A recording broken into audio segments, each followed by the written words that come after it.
welcome everyone to How to Build and Succeed as a Technical Founder for this Startup School Talk. Quick intro, I'm Diana Hu. I'm currently a group partner at YC. And previously, I was a co-founder and CTO for Escher Reality, which was a startup building augmented reality SDK for game developers. And we eventually had an exit and sold to Niantic, where I was the director of engineering and heading up all of the AR platform there. So I know a few things about building something from with just an idea to then a prototype, to launching an MVP, which is like a bit duct tapey, to then scaling it and getting to product market fit and scaling systems to millions of users. So what are we going to cover in this talk is 3 stages. First is what is the role of the technical founder and who are they? Number 2, how do you build in each of the different stages where all of you are in startup school? Ideating, which is just an idea, you're just getting started. Building an MVP once you got some validation and getting it to launch, and then launch, where you want to iterate towards product market fit. And then I'll have a small section on how the role of the technical founder evolves post product market fit. I won't cover it too much because a lot of you in startup school are mostly in this earlier stage. And I'm excited to give this talk because I compiled it from many conversations and chats with many YC technical founders, like from Algolia, Segment, Optimizely, Way Up. So I'm excited for all of their inputs and examples in here. All right, the technical founder. Sometimes I hear non-technical founders say, I need somebody to build my app. So that isn't going to cut it. A technical founder is a partner in this whole journey of a startup, and it requires really intense level of commitment. And you're in just a dev. What does a technical founder do? They lead a lot of the building of the product, of course, and also talking with users. And sometimes I get the question of who is the CEO or CTO for a technical founder? And this is a nuanced answer. It really depends on the type of product, the industry you're in, the complete skill composition of the team to figure out who the CEO or CTO is. And I've seen technical founders be the CEO, the CTO, or various other roles. And what does the role of the technical founder look like in the early stages? It looks a lot like being a lead developer. Like if you've been a lead developer at a company, you were in charge of putting the project together and building it and getting it out to the finish line. Or if you're contributing to an open source project and you're the main developer, you make all the tech choices. But there's some key differences from being a lead developer. You gotta do all the tech things. Like if you're doing software, you're gonna have to do the front end, the back end, DevOps, the website, the UX, even IT to provision the Google accounts, anything. If you're building hardware and maybe you're just familiar with electrical and working with EagleCAD, you'll have to get familiar with the mechanical too. And you'll, of course, as part of doing all the tech things, you'll have to talk with users to really get those insights to iterate. And you're going to have a bias towards building a good enough versus the perfect architecture. Because if you worked at a big company, you might have been rewarded for the perfect architecture, but not for a startup. You're going to have bias towards action and moving quickly and actually deciding with a lot of incomplete information. You're going to get comfortable with technical debt, inefficient processes, and a lot of ugly code, and basically lots of chaos. And all of this is to say is the technical founder is committed to the success of your company. And that means doing whatever it takes to get it to work. And it's not going to cut it. If you're an employee at a company, I sometimes hear, oh, this task or this thing is not in my pay grade. No, that's not going to cut it here. You got to do it. This next section on how to build. The first stage is the ideating stage, where you just have an idea of what you want to build. And the goal here is to build a prototype as soon as possible with the singular focus to build something to show and demo to users. And it doesn't even have to work fully. In parallel, your CEO, co-founder, We'll be finding a list of users in these next couple days to tee up meetings to show the prototype when it's ready. So the principle here is to build very quickly in a matter of days. And sometimes I hear it's like, oh, Diana, a day, prototype, that seems impossible. How do you do it? And one way of doing it is building on top of a lot of prototyping software, and you keep it super, super simple. So for example, if you're a software company, you will build a clickable prototype, perhaps using something like Figma or InVision. If you're a DevTools company, you may just have a script that you wrote in an afternoon and just launch it on the terminal. If you're a hardware company or hard tech, it is possible to build a prototype. Maybe it takes you a little bit longer, but the key here is 3D renderings to really show you the promise of what the product is. And the example I have here is a company called Remora that is helping trucks capture carbon with this attachment. And that example of that rendering was enough to get their users excited about their product, even though it's hard tech. So I'll give you a couple examples of prototypes in the early days. This company Optimizely went through YC on winter 10, and they put this prototype literally in a couple of days. And the reason why is that they had applied with YC with a very different idea. They started with a Twitter referral widget, and that idea didn't work, and they quickly found out why. So they strapped together very quickly this prototype, and it was because the founders, Pete and Dan was actually heading analytics for the Obama campaign, and he recalled that he was called to optimize one of the funding pages and thought, this could be a startup. So they put it very quickly together, and it was the first visual editor by creating an A/B test that was just a JavaScript file that lived on S3. I literally just opened Option Command J if you're in Chrome, and they literally run manually the A/B test there, and it would work. Of course, nobody could use it except the founders, but it was enough to show it to marketers, who were the target users to optimize sites, to get the user excited. So this was built in just a few days. Other example is my startup, Escher Reality. Since we're building more harder tech, we had to get computer vision algorithms running on phones, and we got that done in a few weeks. That was a lot easier to show a demo of what AR is, as you saw on the video, than just explaining and hand waving, and made selling and explaining so much easier. Now, what are some common mistakes on prototypes? You don't want to overbuild at this stage. I've seen people have this bias and they tell me, hey, Diana, but users don't see it, or it's not good enough, this prototype doesn't show the whole vision. This is a mistake when founders think you need a full MVP on the stage, and not really. The other mistake is obviously not talking or listening to users soon enough.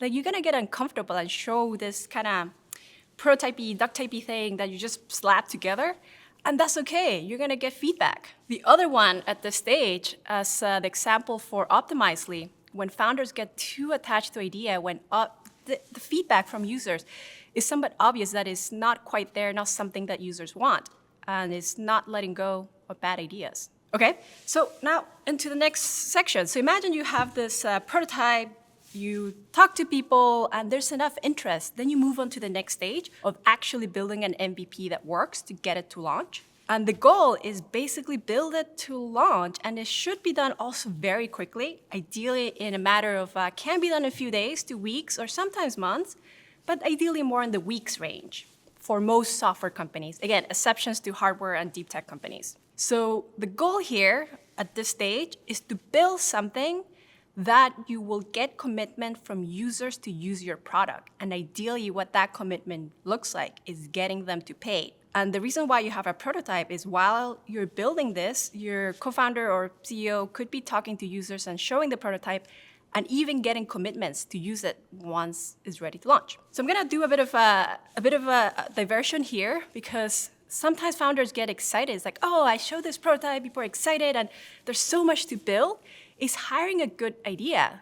The first instinct is like, okay, I got this prototype, got people excited, I'm gonna hire people to help me to build it. As a first-time founder, it's like, oh my God, there's a fit, people want it. Is it a good idea? It really depends. It's gonna actually slow you down in terms of launching quickly, because if you're hiring from a pool of people and engineers that you don't know, it takes over a month or more to find someone good. And it's hard to find people at this stage where it's very nebulous and chaotic, so it's gonna make you move slowly.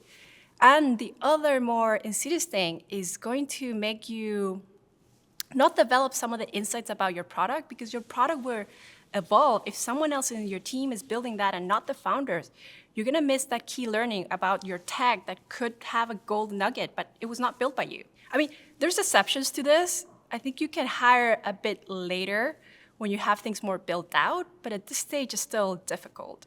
So I'll give you an example here. Justin TV and Twitch, it was just the 4 founders and 3 very good technical founders. At the beginning, for the MVP, it was just the founders building software as software engineers. And the magic was Justin, Emmett, and Kyle building different parts of the system. You had Kyle, who became an awesome, fearless engineer tackling the hard problems of video streaming. And then Emmett doing all the database work, Justin with the web, and that was enough to get it to launch. I mean, I'll give you an exception. After they launched, they did hire good engineers, but the key thing about this, they were very good at not caring about the resume. They tried to really find the misfits and engineers that Google overlooked, and those turned out to be amazing. So Amon and Guillem were very comfortable and awesome engineers, and they took on a lot of the video web in just 3 months since joining. You want people like that can just take off and run. All right, so now going back into the principles for building towards your MVP, principle 1 is the classic Paul Graham essay on do things that don't scale. Basically, find clever hacks to launch quickly in the spirit of doing things that don't scale. And the Drake posting edition of this, avoid things like automatic self-onboarding, because that adds a lot of engineering. Building a scalable backend, automated scripts, those sounds great at some point, but not the stage. And the hack perhaps could be manually onboarding. You're literally editing the database and adding the users or the entries and the data. On the other counter thing is insane custom support. It's just you, the founders, at the front line doing the work. Doing things that don't scale, a classic example is with Stripe. This is the site when they launched, very simple. They had the API for developers to send payments, but on the back end, the thing that did not scale, it was literally the founders processing every manual request and filling bank forms to process the payments at the beginning. And that was good enough to get them to launch sooner. Now, principle number 2, there's this famous create 90-10 solution that was coined by Paul Buchheit, who was one of the group partners here at YC and original inventor of Gmail. The first version is not going to be the final, remember, and it will very likely a lot of the code be rewritten, and that's okay. Push off as many features to post-launch. And by launching quickly, I created a 90-10 solution. I don't mean creating bugs. You still want it good enough, but you want to restrict the product to work on limited dimensions, which could be like situations, type of data you handle, functionality, type of users you support, could be the type of data, the number of devices, or it could be geo. Find a way to slice the problem to simplify it. And this can be your secret superpower as a startup at the beginning, because you can move a lot quickly. And large companies can't afford to do this, or even if your startup gets big, you have like lawyers and finance teams and sales teams that make you kind of just move slow. So I'll give you a couple examples here. DoorDash, at the beginning, they slapped it in one afternoon, and they were actually called Palo Alto Delivery. And they took PDFs from menus and literally put their phone number. That phone number there is actually from one of the founders. And the site is not dynamic, static. It's literally just plain HTML and CSS and PDF. That was their front end. They didn't bother with building a backend. The backend, quote unquote, was literally just Google Forms and Google Docs where they coordinated all the orders. And they didn't even build anything to track all the drivers or ETA. They did that with using fancy on your iPhone, Find My Friends to track where each of the deliveries were. That was enough. So this was put together literally in one afternoon, and they were able to launch. The very genius thing they did is that because they were Stanford students, they constrained it to work only on Palo Alto. And counterintuitively, by focusing on Palo Alto and getting that right as they grew, it got them to focus and get delivery and unit economics right in the suburbs right at the beginning, so that they could scale that and get that right, versus the competition, which was focusing on metro cities like Grubhub, which made them, now you saw how the story played out, the unit economics and the ops was much harder and they didn't get it right. So Funny thing about focusing at the beginning and getting those right can get you to focus and do things right that later on can serve you well. So now, at this stage, how do you choose a tech stack? So one thing is to balance what makes sense for your product and your personal expertise to ship as quickly as you can. Keep it simple. Don't just choose a cool new programming language just to learn it for your startup. Choose what you're dangerous enough and comfortable to launch quickly. Which brings me to the next principle. Choose the tech for iteration speed. Now, and the other thing is also, it's very easy to build MVPs very quickly by using third-party frameworks and API tools. And you don't need to do a lot of those work. For example, authentication, you have things like Auth0, payments, you have Stripe, cross-platform support and rendering, you have things like React Native, cloud infrastructure, you have AWS, GCP, landing pages, you have Webflow, backend serverless, you have Lambdas or Firebase or hosted database. In the past, startups would run out of money before even launching because they had to build everything from scratch and ship for metal. Don't just try to be the kind of like cool engineer, just build things from scratch. No, just use all these frameworks. But I know CTOs tell me, oh, it's too expensive to use this third-party APIs, or it's too slow, it doesn't scale to use XYZ. So what I'm gonna say to this, there's two sides of the story with using third-party. To move quickly, but it doesn't mean this. This is a great meme that Sean Wang, who's the head of developer experience at Airbyte, posted.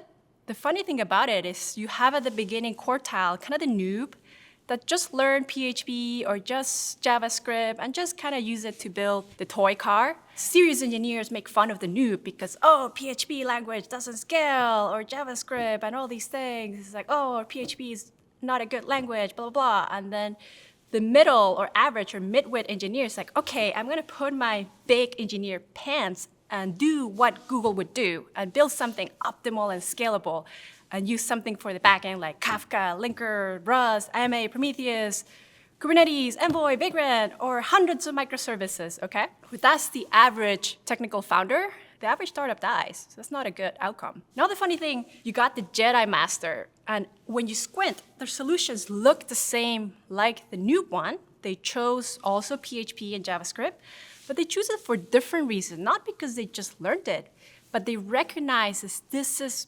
because they can move a lot quicker. And what I'm gonna emphasize here is that if you build a company and it works and you get users good enough, the tech choices don't matter as much. You can solve your way out of it. Like Facebook famously was built on PHP because Mark was very familiar with that. And of course, PHP doesn't quite scale or is very performant.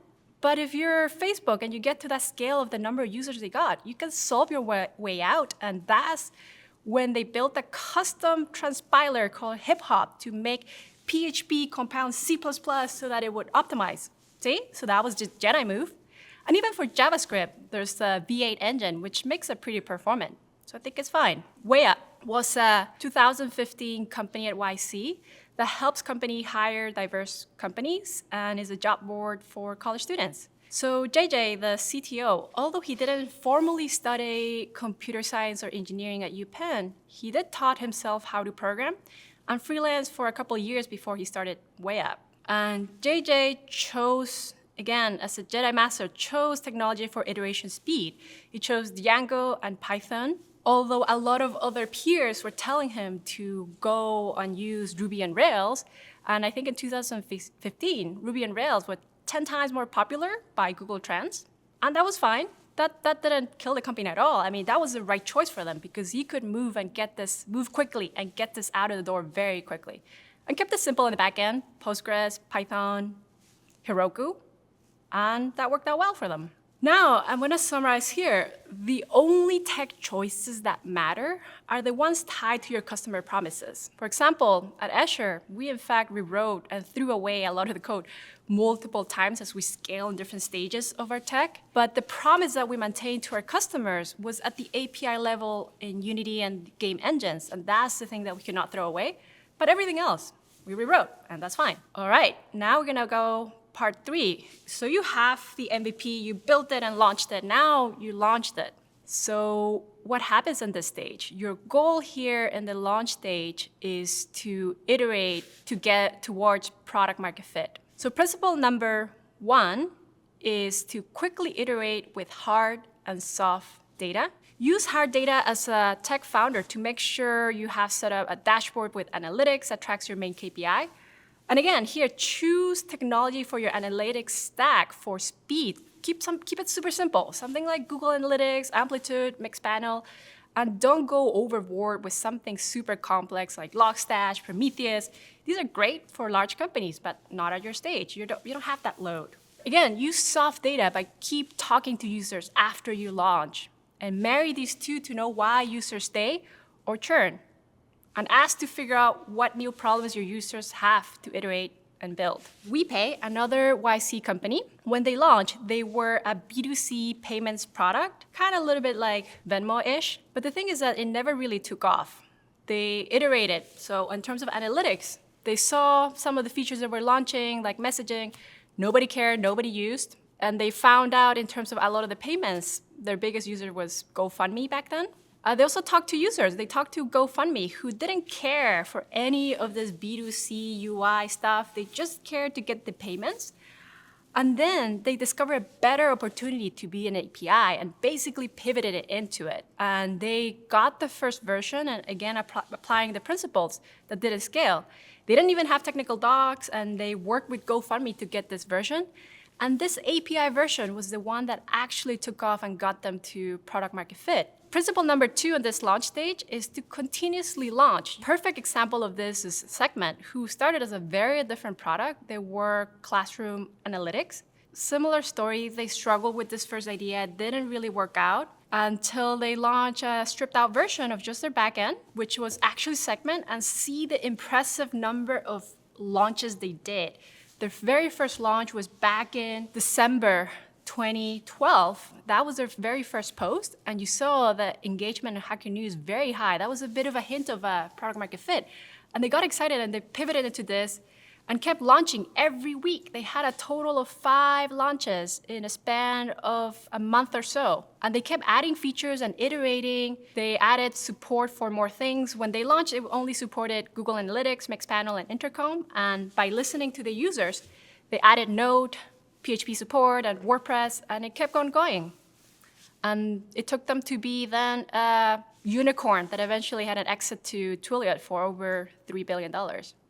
Pretty impressive too. Now, the last principle here, what I want to say for when you launch, there's this funny state where you have tech build, so you want to balance building versus fixing. You want to make thoughtful choices between fixing bugs or adding new features or addressing technical debt. And what I want to say, tech debt is totally fine. You gotta get comfortable a little bit with that heat of your tech burning. Totally okay. You gotta fear the right things, and that is towards getting you product market fit. Sometimes that tiny bug in rendering maybe is not critical for you at this point to fix. Like, in fact, a lot of early products are very broken. You're probably very familiar with Pokemon Go when it launched in 2016. Nobody could log into the game. And guess what? That did not kill the company at all. In fact, to this day, Pokemon, I think last year, made over $1 billion in revenue. That did not kill them.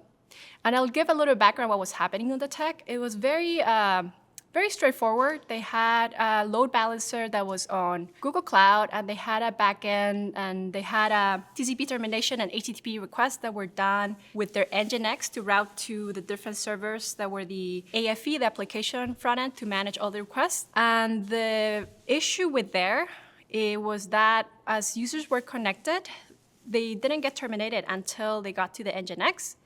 And then, as a result, client also had retries. And that what happened when you have such a huge load. And in fact, I think Pokemon Go, by the first month after launching, they had the same number of active as Twitter, which took them 10 years to get there, and they got there in 1 month. Of course, things would break. It was basically a lot of users trying to log in, was kind of creating a bit of a DDoS attack. Now, to summarize a bit on when you launch, some of the common mistakes after launching, and I myself have made CTO Doge sad. It is tempting to build and say, what would Google do? That's almost certainly a trap with trying to build like a big company, or hiring to try to move quickly. Sometimes, I think this is more of a nuanced question, can be a mistake. Or the other thing is focusing too much on fixing, refactoring, and not building features towards iterating to product market fit. Not discovering insights from users. Sometimes I see CTOs like, okay, we launch, I get to hunker down and just get into building. Totally no. Again, your role as a technical founder, very different. You gotta be involved in the journey and really understand the insights of why users stay or leave your product. So you have to keep talking to them. And the other mistake I see is like, oh, we're just building features for the product. But you also need to build tech to grow. In fact, some of the best growth hacks were engineers paired up with sales and growth folks who are non-technical. So now the last section on how the role evolves. So assuming you got product market fit, what happens? This is this point where you can actually then put on your big engineering pants and figure out pieces of the tech that need to be built to scale. You need to, and the tech will break, which is actually a good thing, breaking because of too much demand, and that's totally okay. That's my example from Pokemon Go. You'll find the pieces that need to be reworked, refactored. This is when you do it, not before now, not before product market fit. And you'll decide also what the engineering culture will look like. And this is a stage where you actually do more of the hiring. And here you're probably going to evolve from leading a small team of engineers to hiring, and your first hires are going to be people that you know. And at this point, your role really changes because you'll start having communication overhead. And this is when you realize your role morphs. Like between 2 to 5, you still get time to code about 70%. When you get to 5 to 10, you only have less than 50%, and beyond 10, you probably won't really have time to code and have to decide how to structure things and whether you're going to remain as an architect type of role or you want to be more of the people role and be more of a VP of Eng. Now, to summarize, here the talk. First stage, ideating. The goal is to build a prototype as soon as possible, and the principle is build very quickly in a matter of days. Stage 2, you're in the process of building an MVP, which I think a lot of you are in this or the previous one. The goal is to build as quickly to launch in a matter of few weeks. And the principles are do things that don't scale, create a 90-10 solution, choose the tech for iteration speed. And the last one is once you launch, all of the previous ideas on 90-10 solution, do things that don't scale still apply, and add these onto it.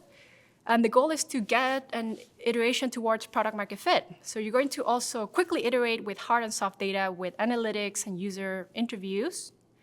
You're going to continuously launch, and you're going to find the fine balance between building and fixing, and where tech debt is totally fine. Feel the heat. For that, tech debt is totally fine. And if there's only one takeaway from this whole talk, is that startups move quickly. So thank you, everyone.